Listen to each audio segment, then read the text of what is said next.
Hello there, ladies and gentlemen, and welcome to another episode of CookieCast. Today on CookieCast is the Darkest Timeline, and what an absolute doozy of a podcast I've got for you today. So, let's go through the list, and just a few things from the list. Why it is that you can't get a doctor's appointment. Is Wednesday cursed? I've got evidence to support it. What it's like to get a bonus and not get a bonus, and making friends with a dog. We've got movies, TV, games. Not one, not two, but 3 different gaming medias. Yeah, you heard me. Before we get started, please do consider like, share, subscribe and comment. Leave a review where you can leave a review. And share the podcast around, people. Share the podcast around. Right, let's get started because there's a lot to go through. Here we go. This is CookieCast, the Darkest Timeline.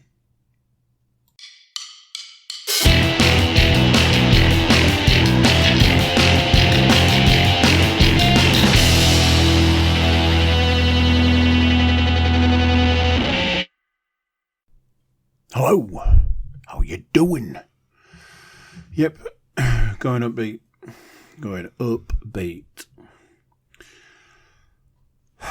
I literally can't believe the sheer volume of stuff I've got to go through this week. And I know somebody's like, oh, I've got nothing to talk about. No, it's not a joke. There is so much.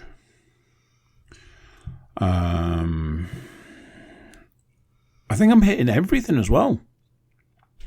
Movie, TV, VR, PlayStation, even another computer game playing medium, which we'll get to, and an absolute shed load of stuff.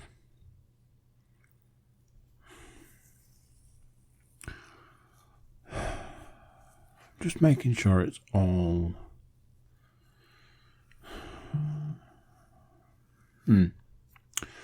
So,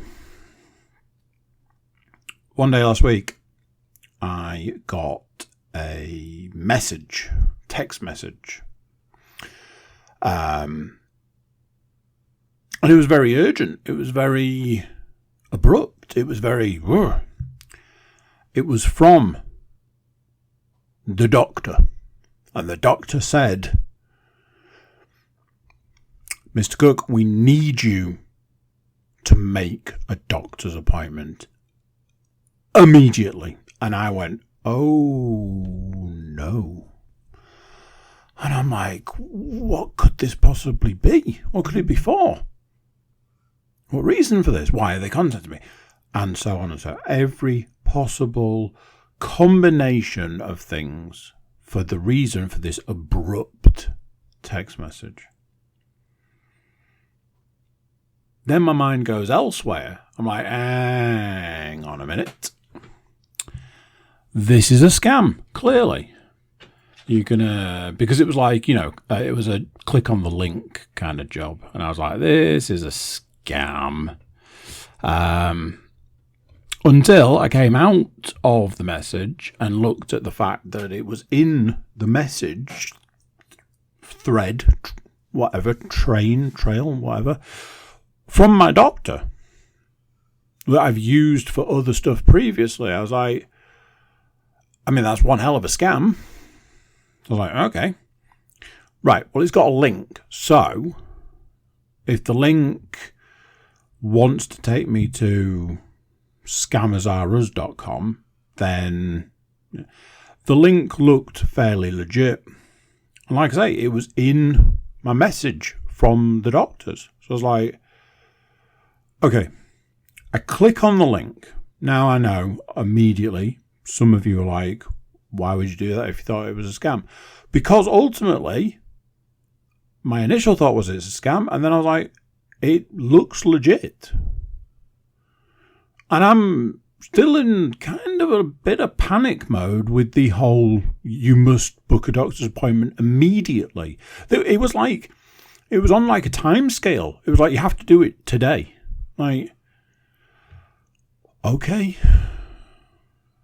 So I clicked the link. It took me through to the doctor appointment booking site, which I have used previously, and it gave me an insight into the reason/urgency of this message. Because it said, you have previously completed a survey. Now, as some people may know, some people may not know, I am asthmatic. I've been since the dawn of time. And every now and then they do like a checkup thing, which used to be done in person, and now they just ask you a bunch of questions. So I'm like, oh man, something I've put on the survey has triggered a trigger point, and they want to discuss with me the ins and outs of what I've said. Now, I have been a bad asthmatic previously, for a variety of reasons, and I have been a better asthmatic, and personally, I feel at this point in time, I am the best version of an asthmatic. I take my 2 asthma medications, morning and evening. Strictly, that is overuse for one of those medications. But I justify it with being active. So if the doctor would say, oh, Mr. Cook, why do you use this inhaler as much as you do? My answer is always, because I'm quite active, and I'm quite active at those points in time. I take it before whatever. It could be that. It could be that I've said that I use it as much as I do. And it could also be that I think on one of the questions I said, like on a scale of 1 to 5, 5 being good, 1 being terrible, where do you put yourself? And I might have put myself at a 3 or a 4. So I'm like, it's probably something in that region. I went onto the thing to book an appointment, and they were like, you can book an appointment today. I was like, okay. And they're like, between the hours of 2 and 6. Okay. And then it transpired that it would be a phone appointment, which honestly I feel are largely pointless. I imagine there probably is a place for them in the world, but I have had a phone doctor's appointment previously, and a complete waste of time. Anyway, so I was like, right, okay, I'm going to book it for today between the hours of 2 and 6. There we go. Job done. Got a confirmation, and away we go. 11 o'clock, the phone rang. So I was like, okay. Odd, but whatever. So I answered the phone. Hello. They were like, Mr. Cook? I was like, yes. Like, it's your doctor's. I was like, well, I bloody well hope so. You've filled in a survey today about your asthma, and I'm following up on it. I was like, well, okay, that information is incorrect. I didn't fill in a survey today. I filled in a survey what is now weeks ago. Whatever. So And the appointment ensued. Remember how I filled in a survey? Yeah. Series of questions. Questions are about my asthma and how well it is controlled, handled, managed. Does my asthma impact my life, my sleep, etc., etc., etc. The person who phoned me, who may or may not have been a doctor, may or may not have been a nurse, could have been anybody, quite frankly, could have been the receptionist, phoned me and started the conversation by saying that I'd completed a survey. They then went through every question on the survey. Basically. You know, the survey I'd previously filled in. At the end of it, the person said, well, it sounds to me like your asthma is well under control. You have it well under control. I said, okay. And they said, just one last question and then I'll leave you to it. And I said, okay. And they said, do you use a spacer? And I said, no, I don't. Okay, that's fine. I'll leave that there, and I'll talk to you later. And I was like, okay. And I came off the phone and I went, what exactly was that all about? So, as it stands at the moment, it's quite notorious that you can't get a doctor's appointment for love nor money these days. Literally love nor money. You could offer up a limb for a doctor's appointment.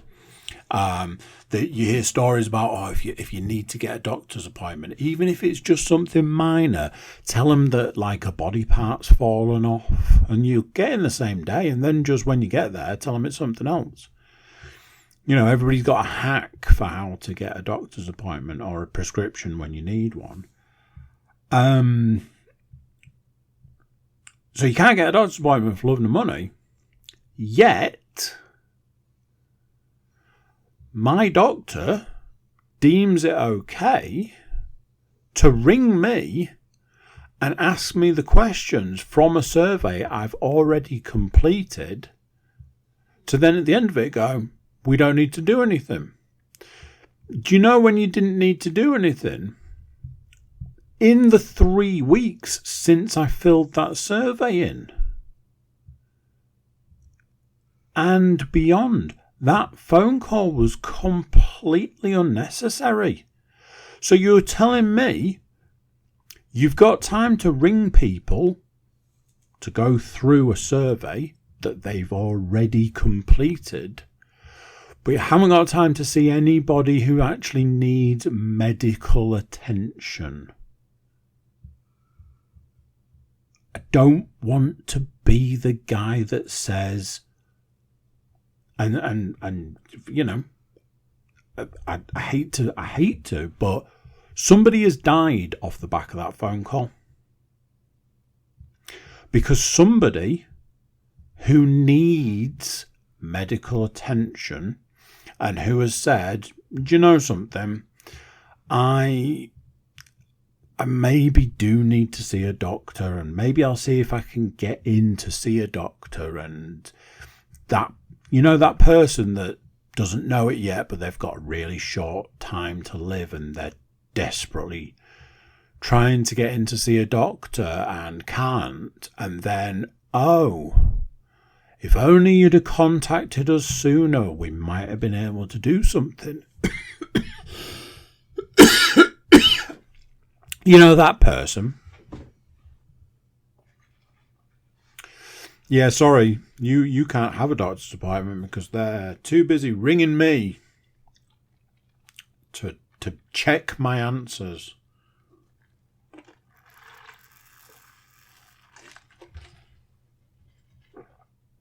Honestly, there is so much about the world that is broken at the moment.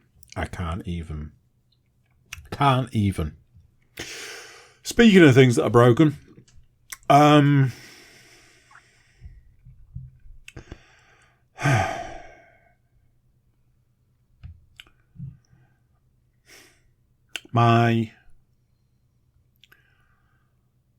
dear friend of mine, is no more. I'm going to tell you a story. It's difficult for me to go through, but I'm going to try and get through it. Last Wednesday will go down in history as the one. I was like, right, I need to go and oil the treadmill. So I got my tools, because it requires tools, not for oil. That's something else.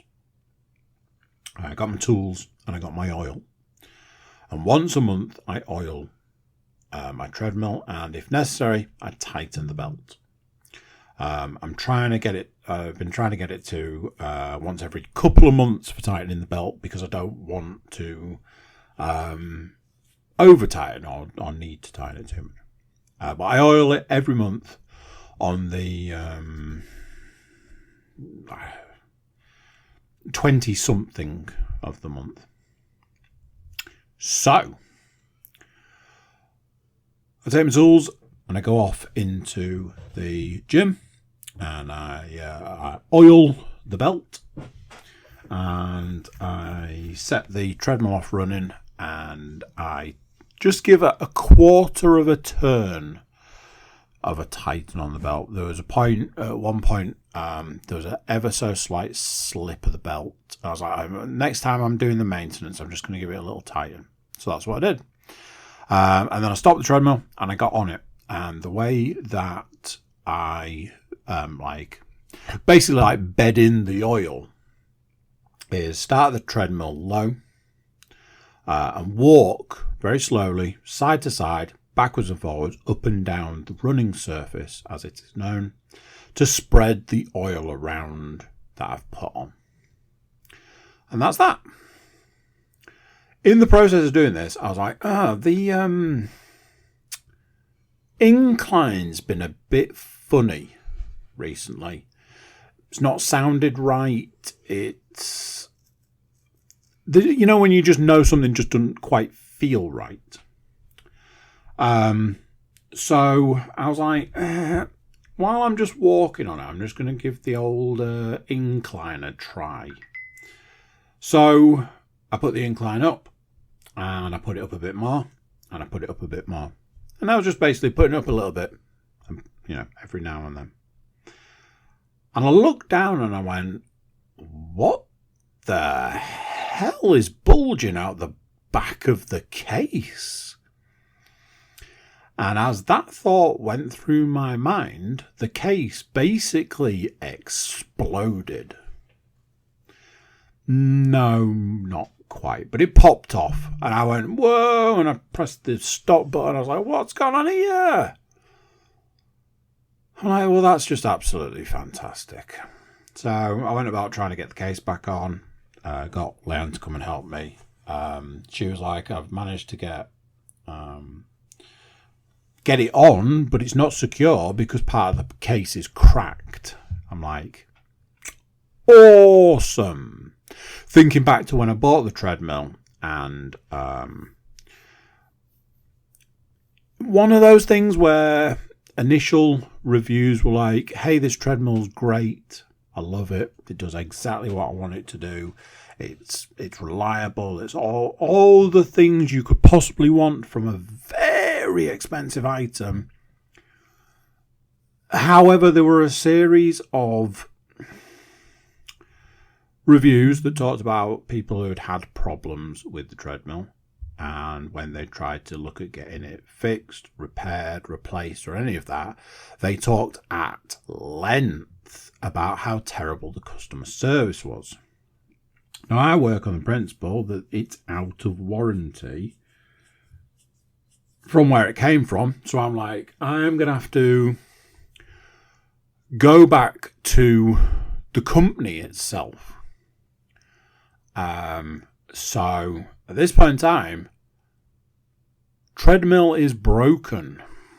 I put the case went back on. Lamb put the case on because I couldn't kneel to do it. So she was able to get to the back of it, put the case on. I then went to use the treadmill because I've done my maintenance. Now I can use it. And got the treadmill on to start. The moment the incline kicked in, the case just popped straight off. I was like, okay. And that was that. I sent an email because there was no phone number, which, always comforting. I sent an email. I was like, hey, here's what's happened, and this is the result. I was doing maintenance, case popped off. Any advice? And that was that. This happened on Wednesday. Did I mention? Did it happen on Wednesday? The day of the week that I truly believe is cursed. Yeah. We went out on Wednesday. When we came back, I had a piece of post. Now, I never get post. Never get post. And what I can safely say is this. The truest form of any sort of anything ever is, if I get post, it's bad news. Pretty much 100% of the time. So, we get home. Leon's like, piece of post there for you. I jokingly said, well, that can't be good.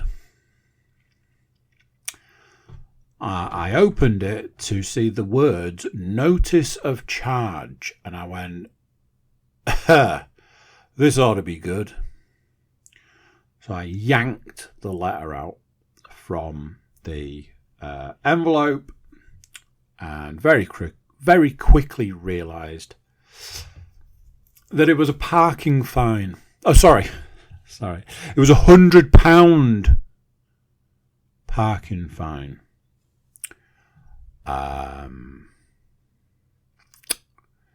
Yeah. So, I'm like, WTF? Turned it over, looked at the time and the date and all of that, and I almost threw the letter at Leanne. I was like, you can get that one paid. She's like, what do you mean? I was like, look at the time, look at the date.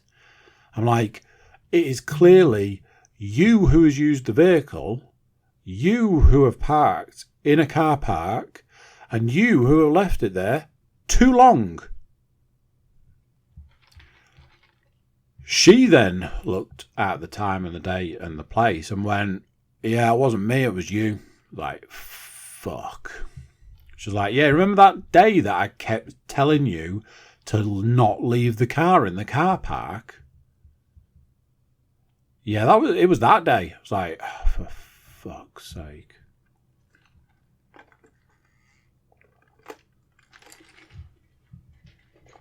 It's all right though, kids, because if you pay it within 14 days, you can just pay the £60.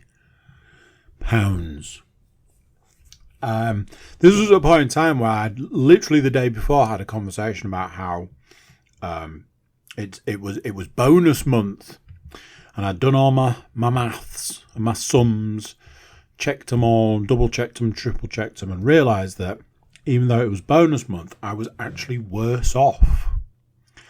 And was like, hey, go figure on that one. You know what I could have really done without? Yeah, 60 quid parking fine.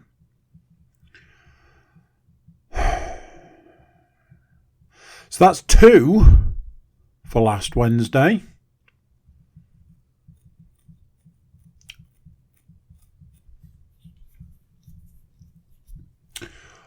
There was there was another couple of things that happened on Wednesday. One of them I don't really want to go into. And then there was a couple of other things. And I just kept saying to Leanne, because Leanne was actually here for once, I just kept saying, how are you enjoying riding along on an average Wednesday for me? Because she was a bit like, what the hell is going on? I'm like, this is Wednesday. You know, when I say that Wednesdays are cursed, this is what I mean. I will say this. Going back to the treadmill thing. I'm not going to sugarcoat it. I'd heard bad things about the company themselves for the treadmill. As it was, I got an email almost immediately back from the company. A little bit of backwards and forwards via email, and then I got the, can I give you a call? Send me a phone number, I'll give you a call. So a guy rang me, and honestly, one of the best and most tactful conversations I've ever had, as far as like customer service from a particular perspective is concerned.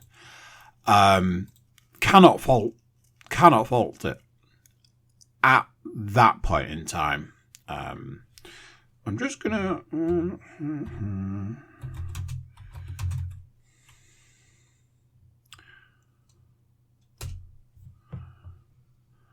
Yeah, that's what I thought. Okay, I just needed to check something for the next bit.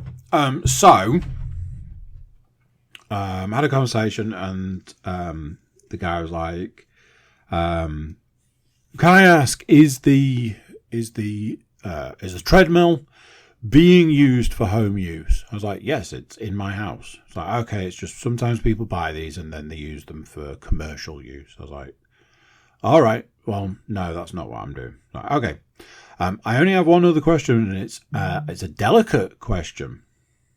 I was like, "Oh, go on."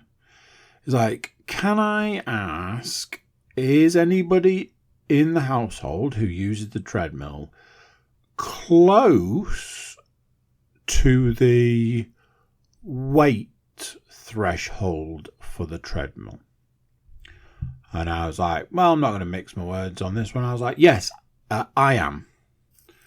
And he was like, okay, well, firstly, I think the threshold should be a lot lower on these treadmills. I think as a company, we've put them high to try and capture a particular clientele, but I think the threshold should be lower. Now, in hindsight, I'm saying to this guy, because he was like, can I take some of those details? And I told him how much I weighed. And he was like, and what height are you? And I told him the height, and he was like, look, that treadmill, it can do it, but it shouldn't be able to do it. And that's a lot to do with your height, not just your weight. It's like, you've got a long stride, so it's like, I want you to do something for me. I want you to go and look where the power button is on the treadmill and look at the frame. He's like, because I can pretty much tell you what's happened. I went down into the gym. I looked at the power button. I looked at the frame and went, oh, wow. I was like, you are right. There is something there that's not as it should be. Because, yeah, the frame has broken for the treadmill. And from that point on, the customer service was pretty much fantastic, pretty much flawless, right up until the point where I was like, look, can we sort something out here? Because they were just like, we're going to come and get the treadmill and we're going to refund you the money. And I'm like, we've had it 18 months. From their perspective, their warranty's 2 years. So as far as they're concerned, they're not really asked by it. But I'm like, look, is there any way we can do something? It's really long story, and I've got a lot of stuff to get through. So basically, I was like, look, can we do this? Can we do that? Can we do the other? Purely off the back of the customer service I've had from them. I was like, look, I don't want to cause you guys any more problems. And also, I don't want to be without a treadmill. So let's make magic happen. This was all well and good right up until the Thursday before a long bank holiday weekend. And they were like, yep, just send us an email. We'll get it sorted today. And that was the last I heard from them. And that was 5 days ago. So yeah, fell at the last hurdle.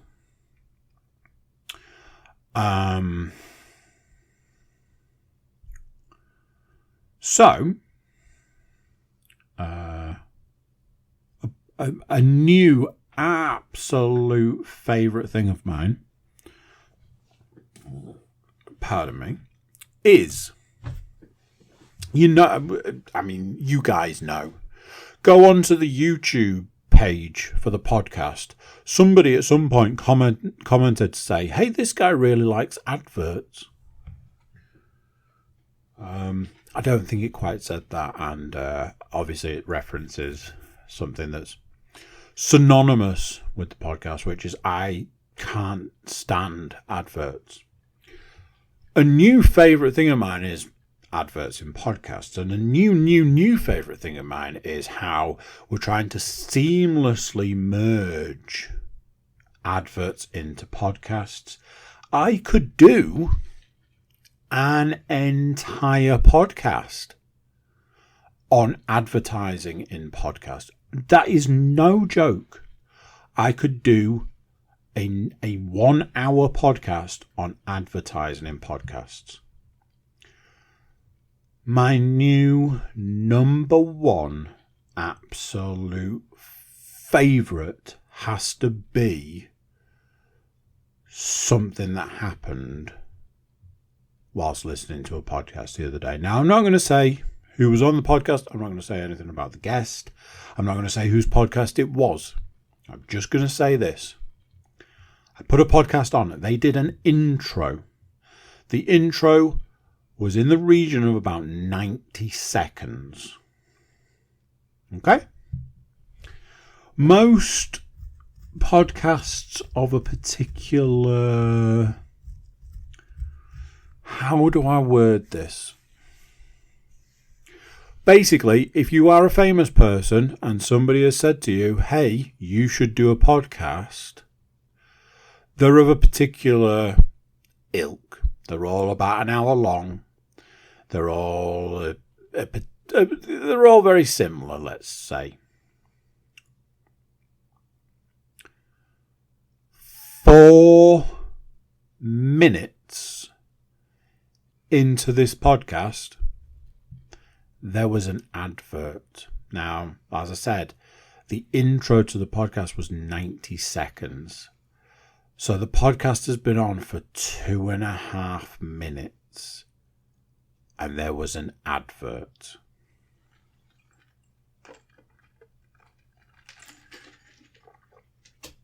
Something that is also new and fan-fucking-tastic. You get these edited podcasts where if somebody swears, like I just did for effect, the swearing gets blanked out. If your podcast is a podcast that blanks out swearing, maybe if your guest swears a lot, ask them not to, or highlight to them that their swearing will be blanked out, so that for entire sections of your podcast, it's not just complete silence.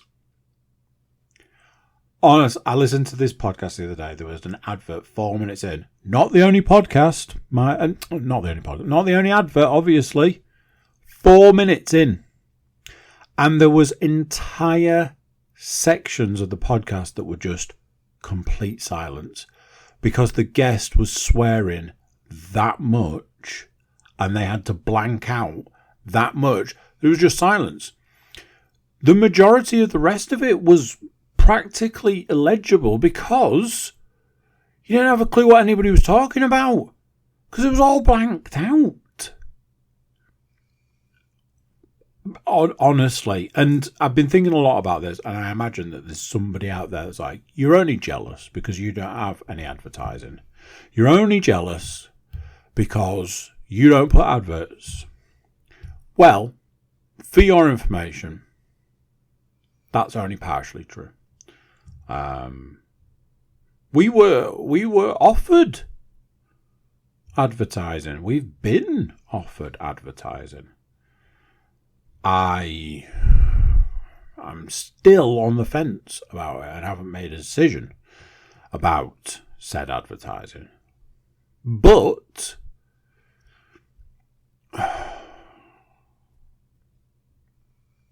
honestly, just another delivery system for adverts at the end of the day. So, like I said, it's bonus month. Paid my car insurance. That's right, baby.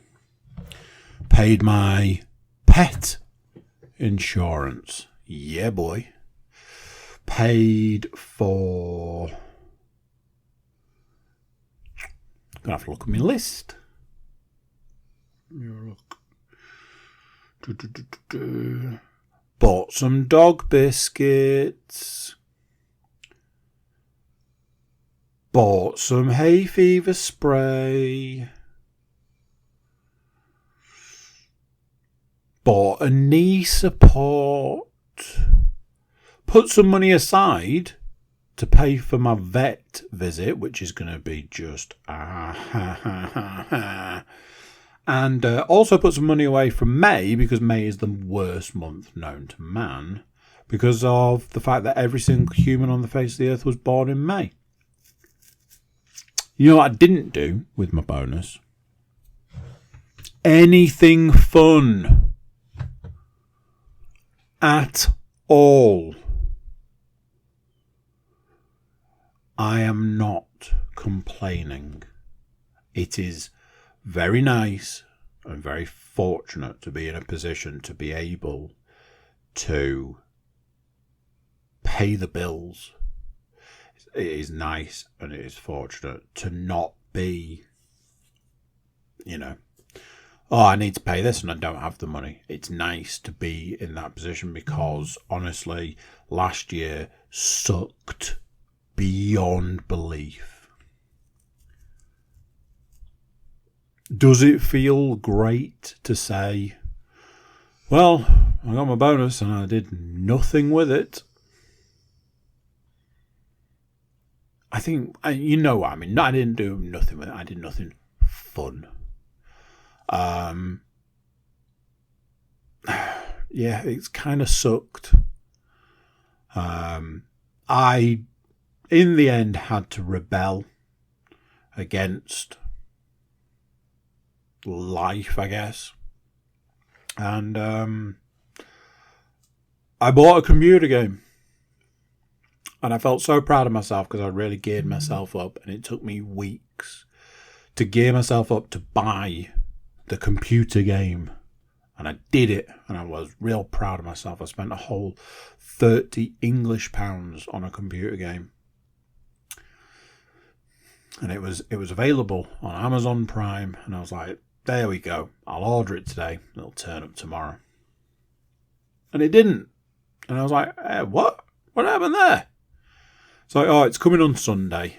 And I was like, I ordered it on Friday. I thought it was coming on Saturday, but no, it was coming on Sunday. I was like, maybe I missed the cut-off. I was relaying this story to Leanne, and I was like, can you believe it? It's coming on Sunday. And as I said it, I went, I'm sure when I double-checked, it had a date next to it, and that's not the date on Sunday. That doesn't make any sense. I went back to my confirmation email and it was like, yep, it's coming on Sunday. But not this one. I was like, are you kidding me? I ordered a game on Amazon Prime and it's coming in like 2 weeks or something. And I was just like, well, there we go.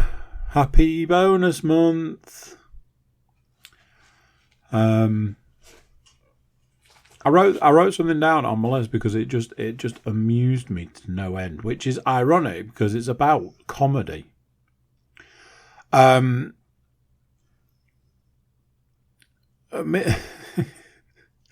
it amuses me. Me and Leon watched not one but two stand-up specials in the last week. We watched Bert's latest stand-up special, and we watched Tom's latest stand-up special. The reason that's strange, weird, amusing to me is because Leon does not do comedy at all. Has no time for certain comedians. Just doesn't do comedy. It's just not a thing. One of those two people who may or may not have previously been mentioned in the last few minutes, she borderline can't stand for a variety of reasons. Not malicious reasons, just some people can be a bit much. One of those two people is if she had like a comedian that she liked and enjoyed or whatever, one of those two people may be it. We may have been scheduled to go and see that comedian, but you know, kids. So we watched the first one and I was like, do you want to know something funny? She was like, what? I was like, not only have you just watched a stand-up special, you laughed more than once. I don't know what's happening right now. She was like, yeah, it was good. I'm like, uh-huh. So if that wasn't weird enough, it was then when it happened for a second time. And she laughed.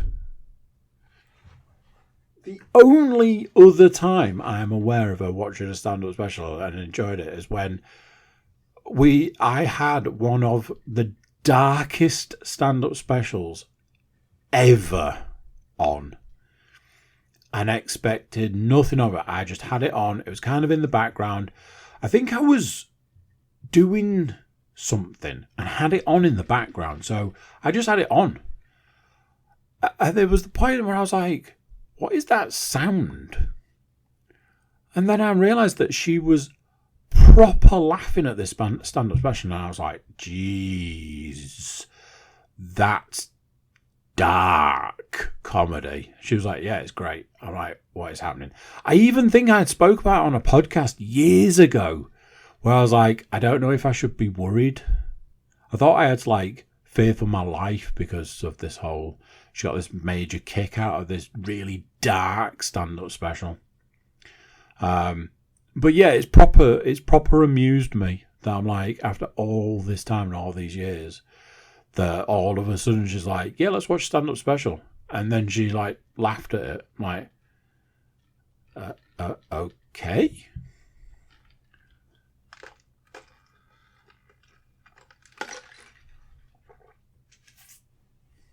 Last week marked the 3rd anniversary of when I got my dog. It's been up and down, I'm not going to lie. There was points in time where I questioned every single decision I'd ever made in my life. And there have been other times when I've honestly considered just, where you let the dog off the lead and, wait till the opportune moment to run in the opposite direction. But, it has been somewhat of a challenge. It's not what it's cracked up to be. And it has been immensely upsetting at times. Having said all of that, what I'm about to say might be surprising. So, Sunday, Easter Sunday, we had decided to go to a cafe that we like. And one of the things about the cafe in question is it allows dogs. Now, never, ever, ever before have we ever taken the dog anywhere. Dog goes for a walk, dog goes home. Dog goes in the car, dog goes home. Dog used to go to a dog field parky thing, dog goes home. The dog's not a shut-in. Dog goes out 2 minimum times a day. And there's running involved. There was a point in time where, week before last, where he met a dog friend in some woods, and they tore that place up. This evening, he bumped into one of his lady friends. They had a lovely time together. Not like that. He's not a shut-in by any stretch of the imagination. He's out of the house every day, multiple times. However, because of a few of his traits, he's quite a vocal dog. Doesn't bark, but he does this. Sometimes I refer to it as singing. Other times I refer to it as his talking. I once told a vet in an emotional state, because I was going to have to leave him, that I was like, he can get quite vocal. When I went to collect him, the vet was like, "You weren't kidding about him being vocal." I was like, "No, I wasn't." She was like, "I can hear him from here right now. He obviously knows you're here." There's that. There are a couple of other things. Just little. He's just a little person, isn't he? So he's got traits. He's like a child. He's got traits. Because of those things, it's just one of those. You just wouldn't take him somewhere. But recently, I've had this burning desire to take him places.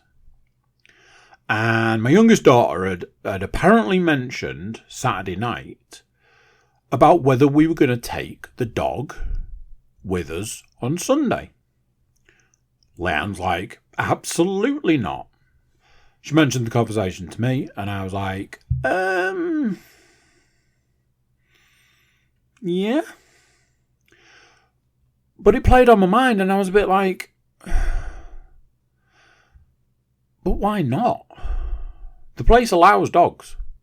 He will have been for a walk. He'll have done all of his toileting.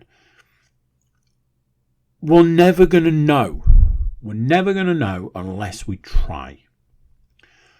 So the next day, I said to Liam when we were sort of getting kind of ready and stuff, I was like, I've had a thought and you're not going to like it.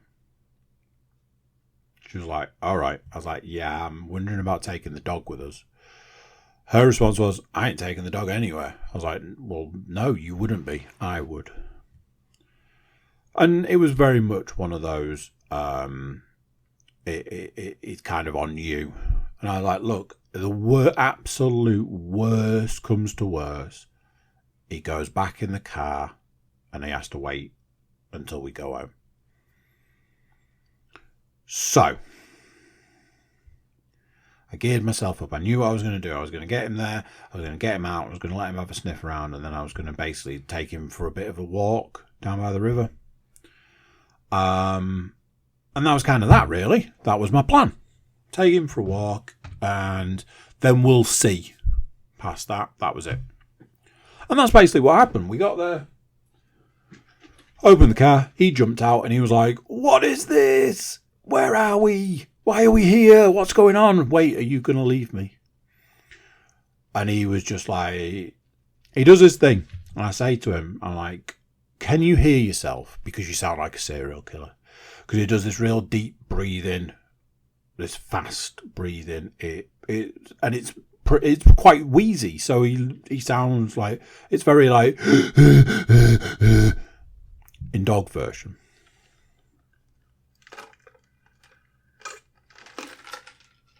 So I was like, "Look, I'm going to take him for a walk. You guys go and do whatever. I'm going to walk him." We went off down the side, off down by the river, and he's doing his serial killer noise. And I'm like, "Dude, just chill. Just chill out. It's going to be fine. We're all going to be okay. Now, he does this thing. If we walk in a particular direction and it's a new direction, he goes crazy. He's like, no. If we get so far and turn around and walk back, he's kind of like, I've been this way before. I probably don't need to stress. And if you add into that, if he's allowed to do like his marking wee things, he's even better. So that's what I did. I was like, look, just do whatever you need to feel comfortable, and then we'll go back and you'll be fine. We went back. He walked back fine. I'm like, okay, this is good. I like this. We crossed over some bridges, which was a bit like, don't fall in the river, please. And he did fine. He sort of exacerbated himself by this point, and he did have to do a little sick. But he did it on the grass, so, you know. How was that? And then at this point, it was like time to go and do the cafe side of things. So I was like, look, you guys go in and I'll sit outside. Leon's like, well, why don't we all sit outside? Nice day, it's not cold, not windy, etc. I was like, well, if you want. I'd taken 2 massive bags of treats. We got a big table. I sat down, they went and sorted stuff out, got drinks and stuff. So I'm sat and I'm like, dog's doing okay. There was a point when the lady brought the drinks out to start with. And after a while I was like, is he hiding under the table?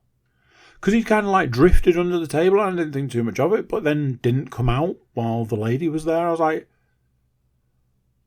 are you hiding? This was then confirmed when another person came out with another tray of stuff. And he did the same. I was like, oh, bless him. He's kind of like, oh, I don't know what's going on. I best hide. So basically from that point on, I just sat with him and just basically gave him a couple of like dog biscuits. And then I was just feeding him like carrot, just chunks of carrot. Now, another thing about this place is I knew that they had doggy ice cream, and I've been threatening to get him something like this for a while. So I was like, hey, you guys sit here, I'm just going to nip in and get him a doggy ice cream.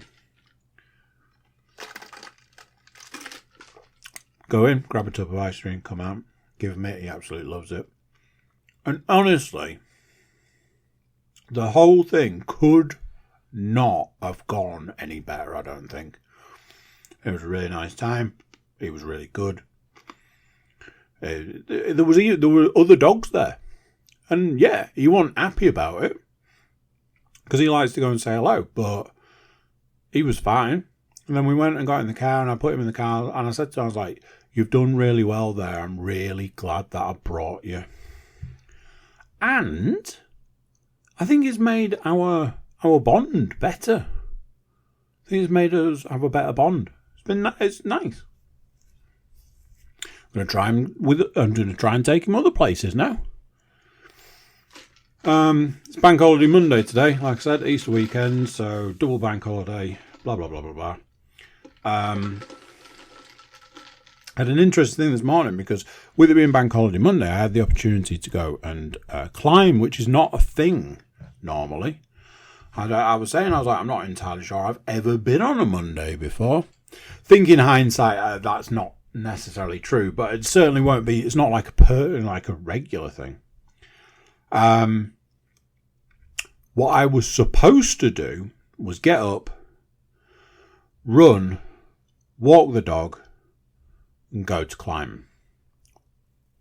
No, I'm lying to you. I was supposed to get up, walk the dog, drive to climbing, park up, go for a run, then go and climb. As is the way, didn't quite go to plan, and in the end, had to miss my run. From a psychological perspective, apparently that didn't go down well with my psyche.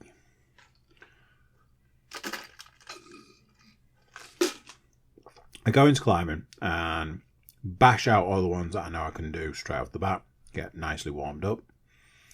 Couple of interesting points where one, I had a slip on a wall, but it was when I was at the top and went, ooh, that was an interesting one. And I had another slip at another point, Then I was finding that I was struggling to get down from climbs. I could get up. I was struggling to get down, which I thought was strange. And then once I'd done all my warm-up, then I just struggled. And I couldn't understand it. I felt like I was full of energy, full of beans. I'm off the back of a rest day. I'm like, yeah, boy. Perfect. Problem wasn't perfect.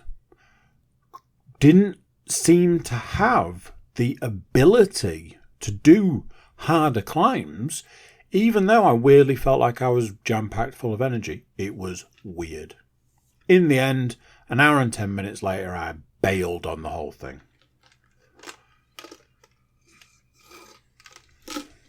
So I started thinking about why.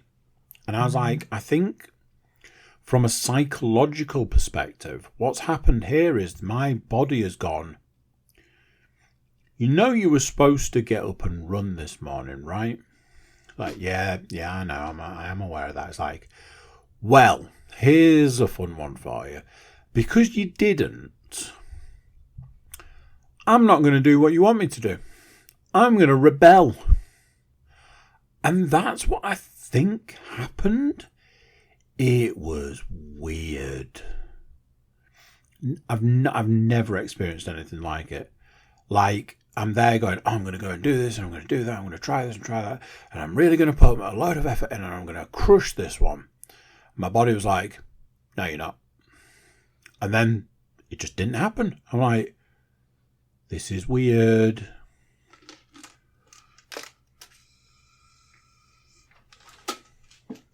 Started getting real radgy with it as well. So I was like, hey, it's best if I leave. 55 minutes in, and we're only just getting done with the week. I have a lot of stuff to talk about. So let's get it cracking. TV-wise, I have watched the first episode of The Three Body Problem. Believe it or believe it not, I have read the first book of The Three Body Problem, and I believe that the series is the first book, if not a little bit more. I don't know. Very excited to watch this. Apprehensive, because obviously I've read the book. And my apprehension was correct. I feel like they've done a system where they've gone, here, what we're going to do is we're going to do anything set in the past.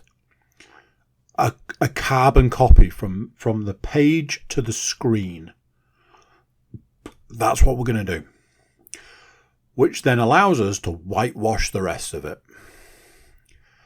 Really, really odd. They've done a thing where they're like, hey, do you remember how in the book there was like a main character?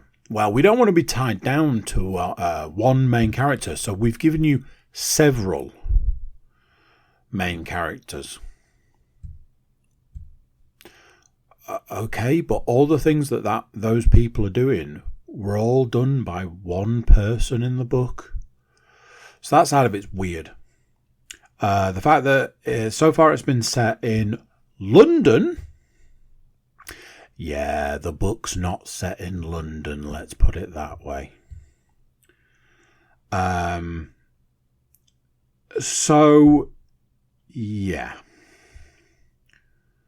On the flip side, the stuff that's set in the past has been absolutely spot on. Really well done. Really well done.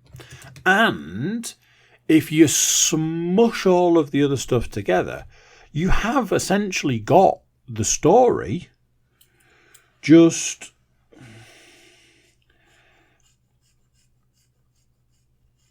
here's the thing. Here's the way I look at these things.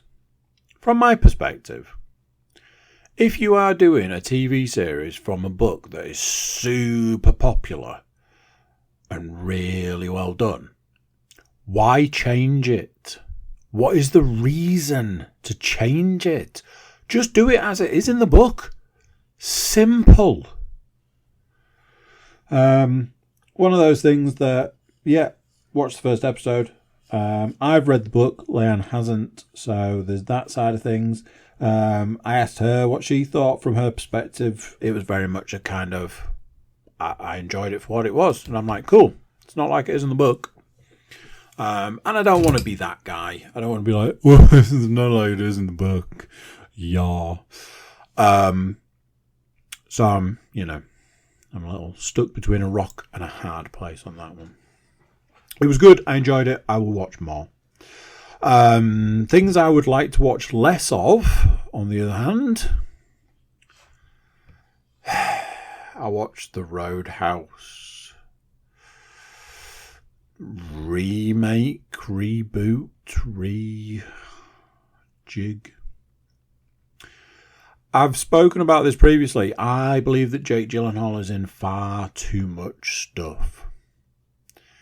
I just feel like the market is saturated with Jake Gyllenhaal, and honestly, we could all do with a little less. And that's not. I'm not being super negative in that sense. I'm just saying, maybe don't be in everything. Maybe say no to a couple of things. So there's that side of things. Obviously, you've got the hilarious thing that on the credits it was an introducing Conor McGregor. Yeah, I think you're stretching the introducing bit. So, not going to lie, I was quite looking forward to it. I'd seen some reviews that weren't amazing, but I was like, I'll be my own judge. I think the reviews were generous. For the first half of the film, I was asking, was Conor McGregor overdubbed? Some of the most unnecessary and terrible CG in places. Literally was just like, why have you CG'd this? It looks awful. Almost every character in it was just a cliche wrapped in a 80s cliche. I get, from that side of things, I get what they were going with there. But honestly, probably not the answer. Conor McGregor was a cartoon character version of himself, which in itself was interesting. What I've been doing recently, just for funsies, is I've been doing lines from the film in some kind of pseudo Conor McGregor voice, which is weirdly what he was doing in the film to Leanne, just to make her cringe, because it was that. It was, a lot of it was real cringeworthy. As we learnt from Speed 2, boats don't work. You can't do a car chase with a boat, for obvious reasons, but you see what I mean. Apparently, Roadhouse didn't get that memo.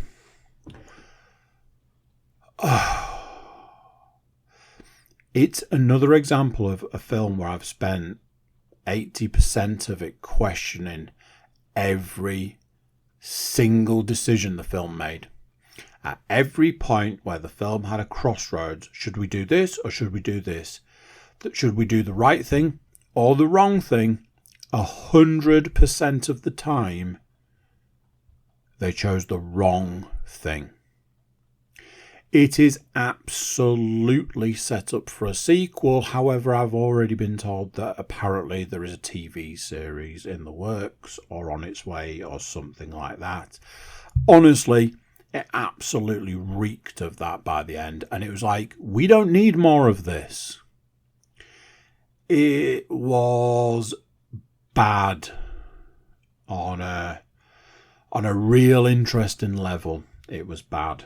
Now then,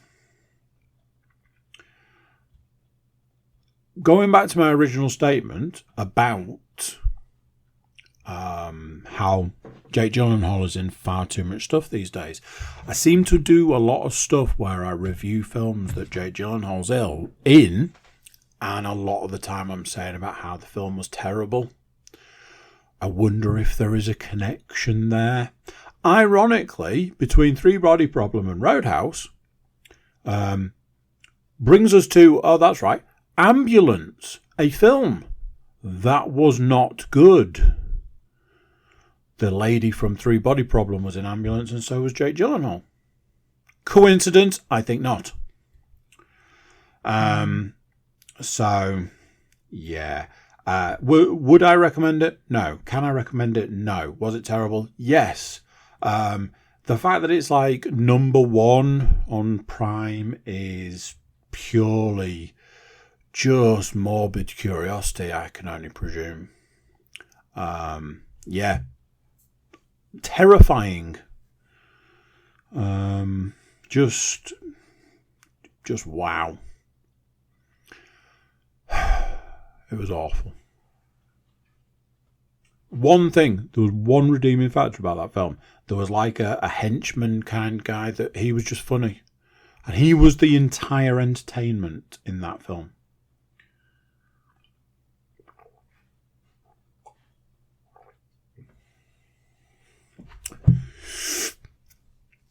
Right. What I'm going to do is I'm going to talk about... I've been doing VR last recently. I think I'm going to do VR first for a particular reason. Asgard's Wrath 2. Got to the very back end of the game, and the game was like, have you played this game for 60 to 90 hours? Have you enjoyed it? Good. Here's a bullshit obstacle course to finish the game off. P.S. You're not going to like it. Yeah. We'll never understand why games have a need to do something like this. It's just baffling to me. It will take any possible enjoyment that you've had up to that point and flush it down the toilet. Now then, little caveat to this is, at the point in time that I got to this bit, I was very tired and I tried it and I lost my shit and I rage quit. And the next day I was like, I'm just going to have one go and just see what I can achieve. And not only did I manage to get past that bit, I also managed to finish the game. Yes, that's right, I have finished Asgard's Wrath 2. It was a good game. I enjoyed it. There were all of the things that I've talked about in the last few weeks wrong with it.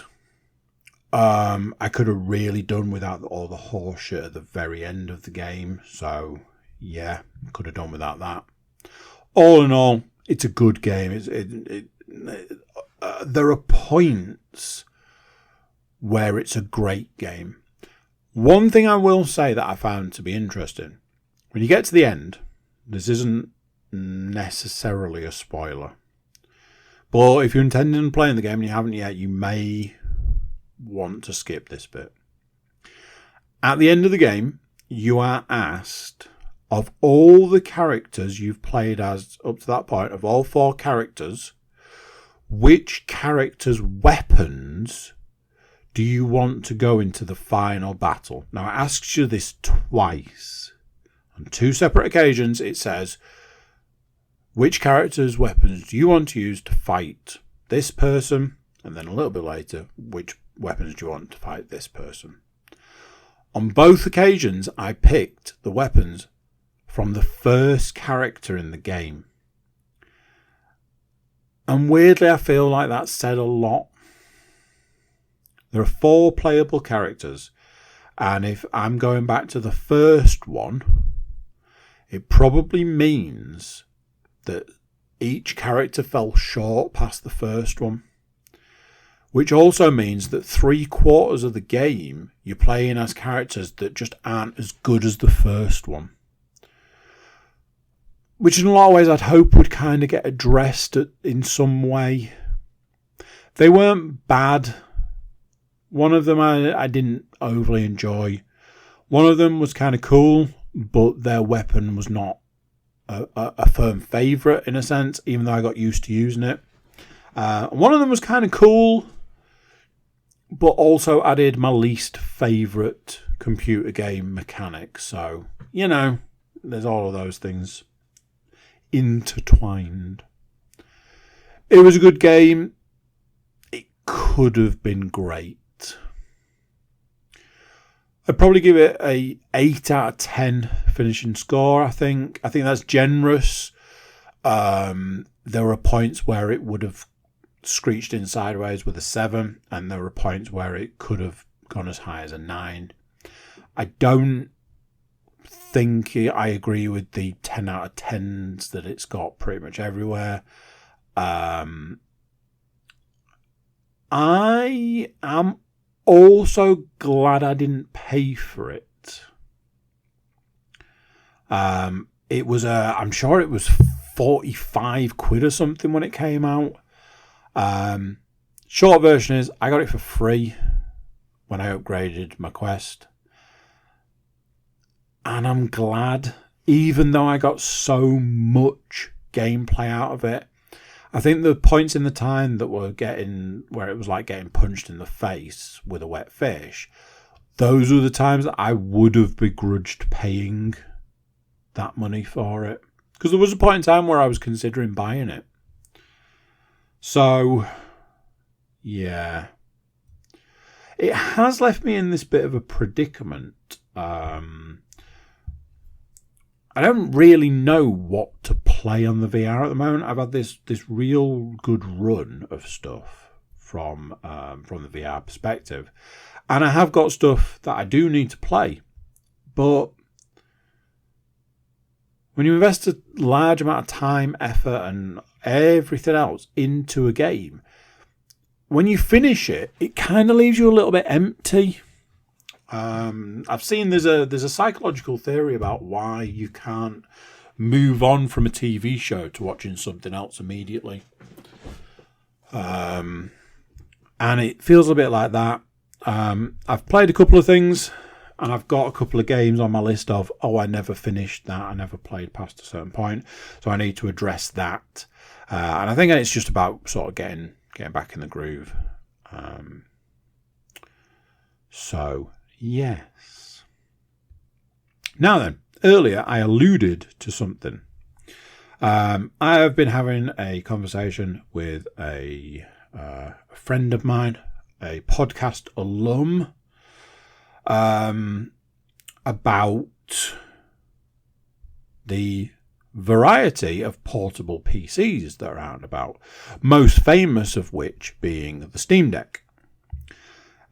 Steam Deck is something that I considered originally when it first came out, but was very much in the camp of it's just another thing to play, and I don't have time to play the things I've got.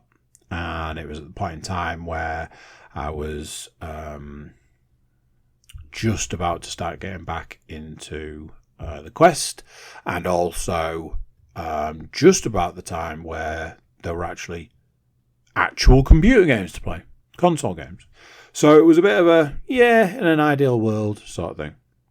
There are a series of these portable PCs out and about, and by all accounts, they're getting better and better and better as they go on, to the point where a conversation ensued where it was, I've treated myself to one of these portable PCs. It's quite good. It's a lot of fun. It's what I'm working with at the moment, which has left my Steam Deck unattended. If you would like to give it a whirl. I was like, hells yeah, boy. So I've been lent a Steam Deck. And initially I was a little bit like, I have a lot of VR games on the PC, not much else. And then I started looking into it. I was like, I've got 2 or 3 things. And then I started looking a bit further. I was like, you can get some free stuff. And then I started looking a bit further. I was like, there's a few other things. And that was that. I said to Leanne, I was like, hey, you'll be able to go back to playing Monkey Island. Because she was playing Monkey Island at one point and then stopped. I was like, hey, you can do it on this thing. I think it was the next day I got an email from Humble Bundle and they were like, hey, do you want these VR games? And I looked at the bundle and went, I think I own every single one of those. But then a thought struck me. I was like, what else have you got? And they were like, do you want 7 first-person shooters? And I was like, that is exactly what I'm looking for to give the Steam Deck a good run for its money. Turned out that for £14 I could have 7 first-person shooters, and I rolled the dice. I've played through, not played through, but I've trialed, I think 5 so far. And one of those I'm actually quite enjoying. I think it's called Forgive Me Father 2. I could open the thing to find out, if I'm honest.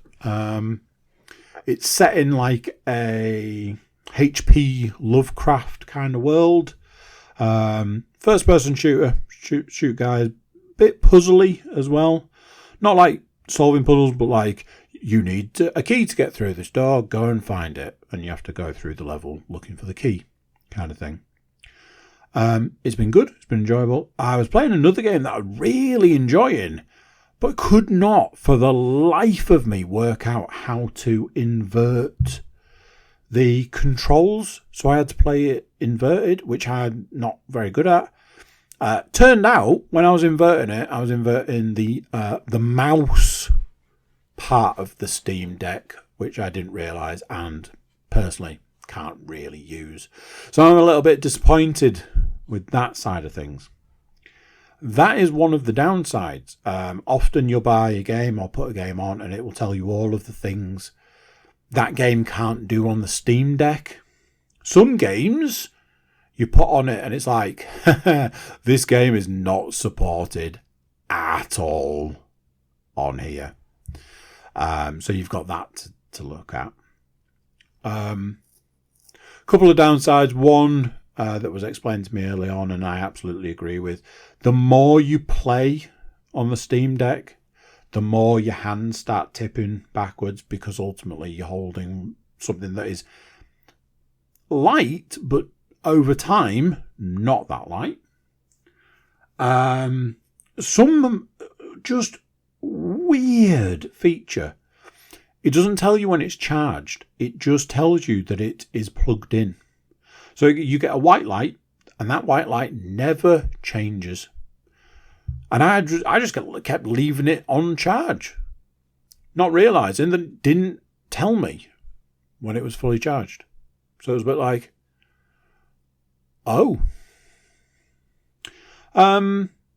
It's been fun. It's been nice to have. It's been nice to play. I've been enjoying the games that I've been playing on it so far. And yeah, I'm going to continue to see what it has in store for me before I have to return it. So that is that. Console games. I have been playing Diablo 4. It's Diablo 4. I keep saying this. There is nothing I can tell you about this game. It is good. I enjoy it. That's it. One thing I will say is, from an upgrade perspective, like upgrading stuff, I honestly don't know if any of it makes a difference. Some stuff it's like, oh, when you use this, when you shoot fire out the end of your magic staff, you get covered in fire. So if somebody attacks you, they get burnt. I understand that. But some of the upgrade stuff, it's like you're talking in a foreign language. But it's good. I got to level 31 last night before my internet shit the bed and the game followed suit. I downloaded a trial for a game. I'm not adverse to a trial of a game. Got no problems. So far, this has been the weirdest trial. Because it was like, at the start, it was like, hey, you can play this game for 5 hours. I was like, that's great. I like the sound of that. I'm absolutely more than happy to play this game for 5 hours. I am still playing it now. I started playing it days ago. I honestly feel like the company in question have lost money on this. So I'm playing the Crew Motorfest trial. Still. I must have been playing it 5 days at least. I'm pretty sure I've still got an hour and a half left on the trial. It's bonkers. Honestly, absolutely bonkers. It's good. It's fun. I thoroughly enjoyed the first Crew game. The only thing that I didn't like about that game was the fact that I wanted to play it again, and you can't. It's so weird. I don't want to go into it too much, but yeah, you don't have the option to start a new game. So weird. I got the second one and played almost none of it because it had this interesting concept where you could change from a car to a plane to a boat at the press of a button. I was like, that's cool. And as far as the game was concerned, it had no other substance whatsoever. The Crew Motorfest is basically Horizon. Forza Horizon. It's exactly that. They've kept you can change from a car to a plane to a boat, and ultimately I just change from car to plane to get across the island faster, which suits me down to the ground. I've been doing a lot of these playlists, they're called, which are just a collection of different races for different reasons. I did a Porsche one. I did a Made in Japan one, which is like all like drifting and drag racing and stuff. And currently I'm doing one that seems to want you to do like a tour of the island.